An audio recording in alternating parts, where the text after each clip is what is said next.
گلے میں ڈال دی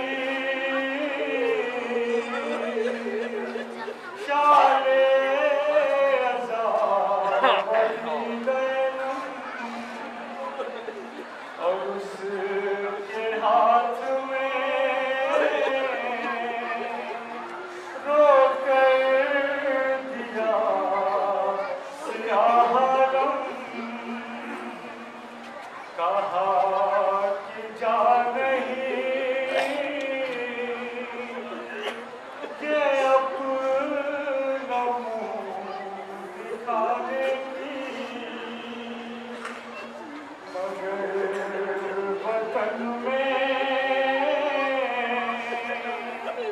خبر کر دینے آنے کی، چلا بشیر یہ دیتا ہوا خبر لگا، مگر محل کاشم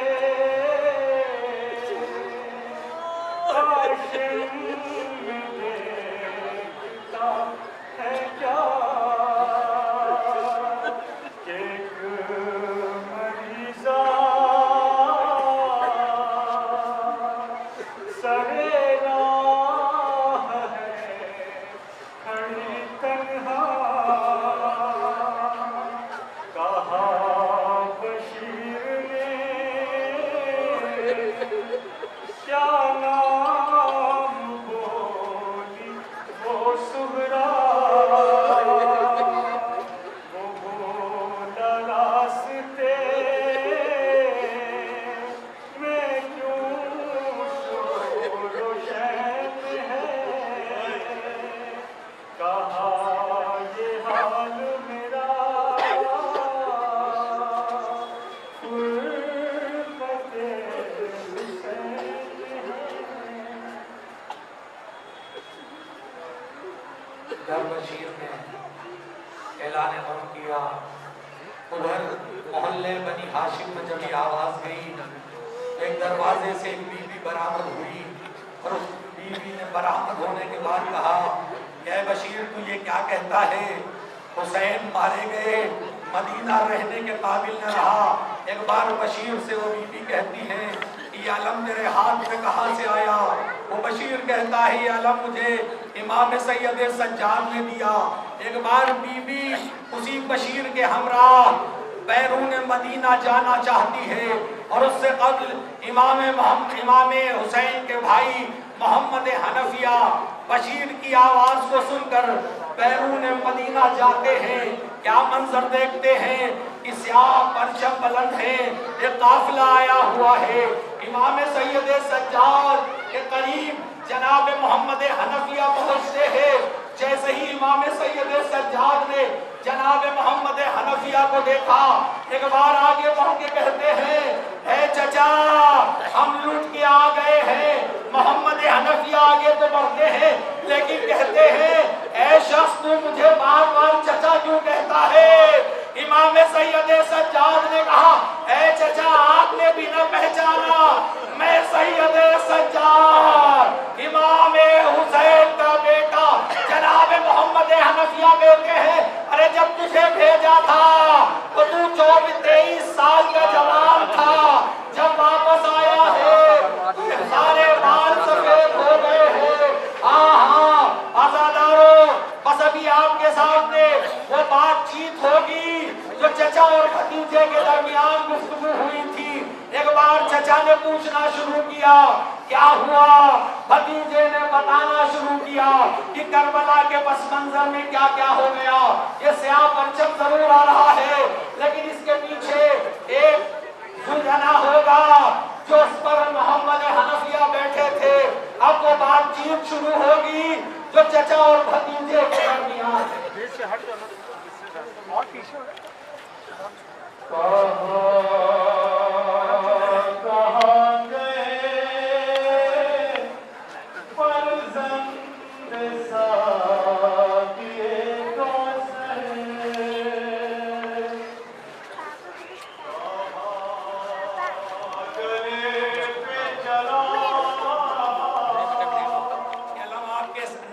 سامنے ہے، اس کے پیچھے گہوارہ ہے، وقت بہت محدود ہے، ہر طرح ہر سال کی طرح اس سال اتنا وقفہ نہیں ہے کہ ایک ایک تبرکات کے لیے اتنے مسائل پڑھے جائیں، اور آپ کے پاس وقت بھی کم ہے۔ بس اتنا کہنا چاہوں گا، یہ علم ضرور نظر آ رہا ہے، لیکن اس کے پس منظر میں ایک 4 سال کی ننھی سکینہ ہے۔ ارے کیسی ننھی سکینہ جس پر ظلم کے پہاڑ توڑ لیے گئے۔ ارے سکینہ کے مسائل صرف وہی سمجھ سکتا ہے جس کے گھر میں 4 سال کی ننھی سکینہ ہو، وہی سکینہ کے مصائب سمجھ سکے گا، آنسو بہا سکے گا۔ ارے عزادارو، ایک منظر ملتا ہے کہ شام میں 10 سفر کو ایک خطیب روضہ جناب سکینہ میں گفتگو کر رہا تھا، عربی میں مجلس پڑھ رہا تھا۔ اس نے تمام مجمع کی طرف مخاطب ہو کر کہا کہ کیا تمہارے پاس کسی کے پاس 4 سال کی بچی ہے؟ ایک بچی، ننھی سی بچی اس خطیب کے ہاتھ میں پہنچائی گئی۔ اس خطیب نے اس بچی کو دکھایا، کہا مجمع والو اسے دیکھو، یہ 4 سال کی بچی کیسے ملائم ملائم گال، اگر میں ایک تماچا ماروں گا اس کا کیا عالم ہوگا۔ اور اس کے بعد پھر وہ روایت نقل کرتے ہیں کہ شبر کے ہاتھ میں 10 جانوروں کی طاقت تھی۔ شبر سکینہ کو تماچے مارتا تھا، سکینہ گر پڑتی تھی، بے ہوش ہو جاتی تھی، آواز دیتی تھی اٹھنے کے بعد، اے چچا عباس کہاں ہو؟ ارے یہ اسی عباس کا علم آ رہا ہے۔ ارے آیت اللہ بحر العلوم کہتے ہیں، ارے عباس کے علم کی حفاظت کرو۔ ارے حسین جب عباس کا علم لے کر چلے آئے تو دشمنوں کو جو بھی چیز ملی، کسی نے تلوار سے حملہ کیا، کسی نے نیزہ مارا۔ اسی لیے آیت اللہ بحر العلوم کہتے ہیں کہ جناب عباس لمبے تھے، ان کی قبر بہت مختصر ہے، کیونکہ جناب عباس کا لاشا ٹکڑوں میں پامال کر دیا گیا۔ ارے اسی عباس کا علم آ رہا ہے۔ جو ام البنین نے اس علم کو دیکھا ہوگا تو کیا محسوس کیا ہوگا۔ ایک بار زینب کے قریب جاتی ہے ام البنین اور کہتی ہے زینب یہ بتاؤ کہ میرے عباس کے بازو قلم ہو گئے تو میرا عباس گرا کیسے؟ زینب کہتی ہے عباس منہ کے بھل گرے۔ ایک بار ام البنین طرف اٹھی، ارے جب بھی کوئی بلندی سے گرتا ہے ہاتھوں کا سہارا لیتا ہے، لیکن میرا عباس جس کے دونوں ہاتھ قلم ہو گئے۔ عزادارو، اب وقت نہیں ہے، ایک ایک تبرکات برآمد ہوں گے۔ سب سے آگے جناب علی اصغر کا جھولا ہے۔ ارے رباب کو پرسا دیجئے، جب آزادی ملی ہے نا، مجلس حسین برپا ہوئی، عورتوں نے مصائب سنے، لیکن جب علی اصغر کا سر آیا تھا تو شام کی عورتوں نے پوچھا تھا اس بچے کو بھی مارا گیا؟ لوگوں نے کہا ہاں مارا گیا۔ عورتوں نے اپنی آغوش سے اپنے بچوں کو پھینک دیا۔ ارے اس عمر کے بچے جب مارے گئے تو کیا عالم ہوا ہوگا؟ یہ ننھے ننھے بچے جن کے ہاتھوں میں ایک شمع ہے، یہ پیغام دے رہے ہیں کہ اپنے بچوں کو اس وقت پیار نہ کرو۔ ارے گہوارہ آنا چاہ رہا ہے، یہ رباب کے لال کا گہوارہ ہے۔ ارے ہر شہید ایک بار شہید ہوا، یہ واحد شہید ہے جو 2 بار ذبح ہوا، ایک بار تیر صہیونہ سے اور دوسری بار 11 ماہ محرم کو جب یہ قافلہ جانے کو تیار ہوا تو کیا منظر دیکھا کہ ملعون آگے بڑھتے ہیں اور سروں کو ڈھونڈ رہے ہیں، ایک سر کم ملا، ملعون آگے بڑھتے ہیں، نرم زمین پر نیزہ چبھاتے جاتے ہیں۔ ایک منظر یہ دیکھا رباب نے کہ ایک ننھا سا جسم ایک نیزے میں بلند ہوا، ظالم نے ماں کے سامنے سر و تن میں جدائی کی۔ ارے رباب طرف اٹھی، ارے میرے بیٹے علی اصغر، تمہیں 2 بار مرتے اپنی آنکھوں سے دیکھا ہے۔ اسی علی اصغر کا پرسہ پیش کریے، گہوارہ آ رہا ہے، ماؤں سے گزر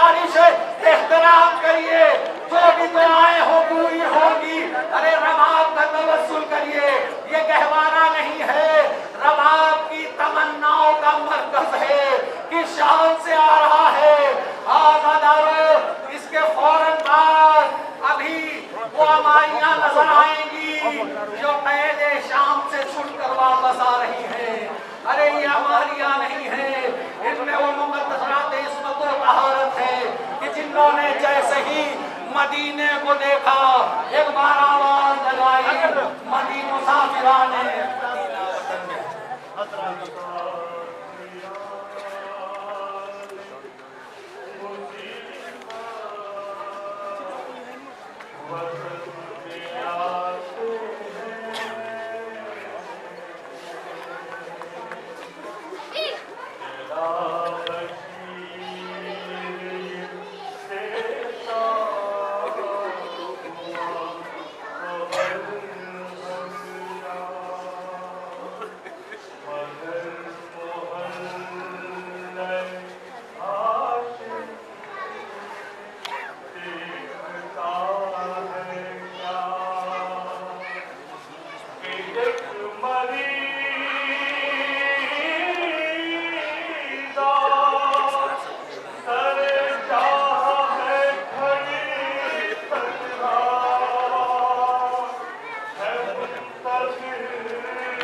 تو کہاں پکڑے ہو؟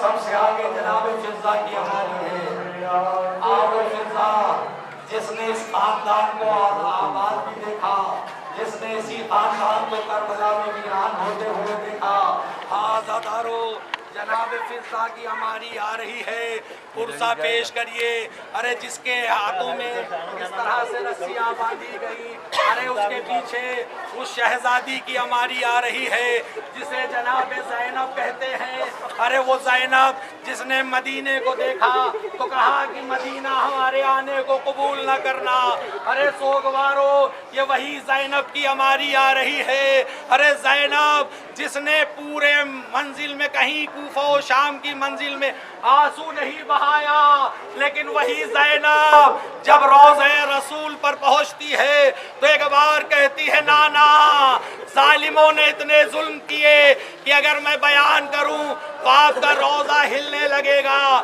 لیکن اس کے بعد ایک مصائب پڑتی ہے سوغات ہائے شہر ستم گر لیے ہوئے زینب گھر آ رہی ہے لٹا گھر لیے ہوئے پکڑے ہوئے خیال سکینہ کی انگلیاں مٹھی میں پیارے پیارے دو گوہر لیے ہوئے اور کرنا ہے بے قراری صغرا کا سامنا آغوش میں تصور اصغر لیے ہوئے ارے زینب کو پرسہ پیش کیا اب زینب کے فوراً بعد جناب فروہ کی ہماری آ رہی ہے ارے جناب فروہ کی ہماری آ رہی ہے پرسہ پیش کریے ارے جناب فروہ جناب قاسم کی ماں ہے ارے جب ایک بار آواز بلند ہوئی کہ جناب قاسم مارے گئے جناب فروہ نے جناب زینب سے کہا بہن زینب حسین قاسم کا لاشا تو نہیں لا رہے ہیں ایک بار جناب زینب نے کیا دیکھا کہ حسین ایک گٹھری کو سنبھالے ہوئے چلے آ رہے ہیں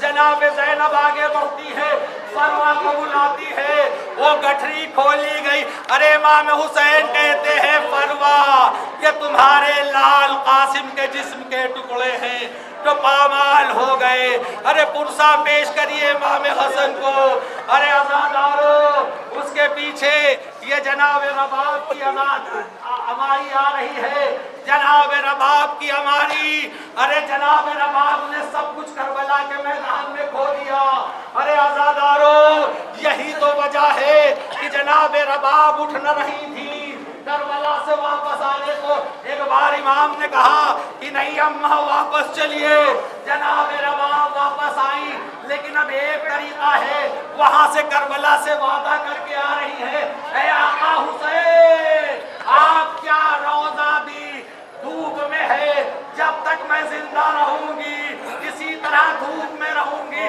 ایک دن امام زمانہ جناب سید سجاد آتے ہیں اے مادر گرامی ذرا سائے میں چلیے جناب رباب نے ایک جملہ کہا کیا تم اپنے بابا پر آنسو بہانا چھوڑ دو گے امام نے کہا نہیں کہا اسی طرح میں سائے میں نہ جاؤں گی جب تک زندہ رہوں گی اسی طرح دھوپ میں رہوں گی بس ایک بار اسی کے بعد منہال آتے ہیں آنے کے بعد امام سید سجاد کہتے ہیں اے منہال جانا تو مختار کو میرا سلام کہنا اور کہنا کہ بہت جلد ہرملا کو قتل کرے۔ ارے ایک بار جناب منہال پہنچتے ہیں، کوفے میں پہنچے، کیا دیکھا؟ جناب مختار سامنے ملے، ایک بار پیغام دیا، جناب مختار نے تیزی کی، ہرملا کو پکڑا گیا۔ ایک سوال ہرملا سے جناب مختار نے کیا، اے مختار یہ بتا، اے ہرملا یہ بتا کہ تو نے کون سا ظلم کیا تھا کہ ہر ماں پر تو اثر ہوا لیکن جتنا اثر رباب پر ہوا اتنا اثر کسی ماں پر نہ ہوا۔ ایک بار ہرملا کہتا ہے، اے امیر مختار سن نہ سکو گے؟ جناب مختار اصرار کرتے، ہرملا کہتا ہے، اے مختار زینب کے شہزادے مارے گئے، زینب موجود نہیں تھی، فروا کے قاسم کا لاشا پامال ہوا۔ ارے فروا نے قاسم کو مرتے نہ دیکھا، ارے لیکن رباب وہ واحد ماں ہے کہ جس کی آنکھوں کے سامنے علی اصغر کے گلے میں تیر سہ شعبہ لگا۔ ارے عزاداروں فرصہ پیش کریے، اسی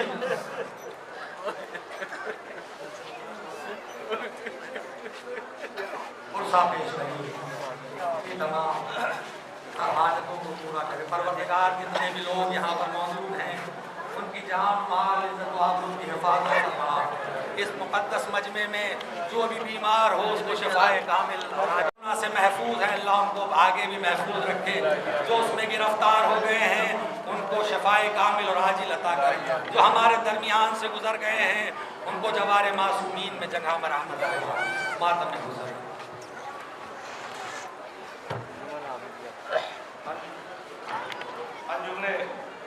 عابدیہ سے میری گزارش ہے کہ وہاں بڑا دورہ جنہاں میں آ جائیں۔ اس کے بعد انہوں نے مجھے روزانہ آبادی کرے گی، اس کے فوراً بعد شہری کو معروفہ نگرہ جو نے پاس ملا آبادی وسیلہ نہیں کرے گی۔ انہوں نے عابدیہ سے میری گزارش ہے کہ وہاں بڑا دورہ جنہاں آپ حضرات سے گزارش ہے ایک سورہ فاتحہ اور بیگم صاحبہ